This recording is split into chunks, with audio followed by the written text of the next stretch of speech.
সত্যিকারের বাবুর্চি তারা বসে থাকেনি। দিনাজপুরের এই বাবুর্চি সমিতি তারা কিন্তু নিজেরাই একটি রেস্টুরেন্ট খুলে বসেছে সাধারণ মানুষের জন্য। দেখুন, নাম মোহাম্মদ সাজ্জাদুর রহমান সাজ্জাদ বাবুর্চি, দিনাজপুর বাবুর্চি উন্নয়ন সমিতির কোষাধ্যক্ষ।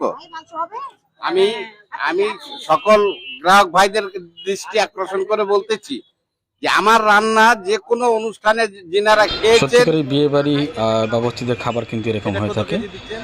তারা কিন্তু কারোর সাথে কোনো ধরনের ছলচাতুরি করে না। এবং দেখতে পাচ্ছেন দিনাজপুরে এই বাবুর্চি ভাইয়েরা তাদের খাবার সুন্দরভাবে পরিবেশন করছে। এই পরিবেশনের কথা বলতে গেলে অন্যরা বিয়ে বাড়ির খাবার যেভাবে নোংরা বিক্রি করে থাকে, তারা কিন্তু এই পরিবেশন করে না, হাতেই বলে সব কিছু। আসলে ওনারা তো পারতেন, ওনারা চামিচ ইউজ করছেন, কতটা সুষ্ঠুভাবে খাবার পরিবেশন করছেন, এটাই আসলে কাম্য।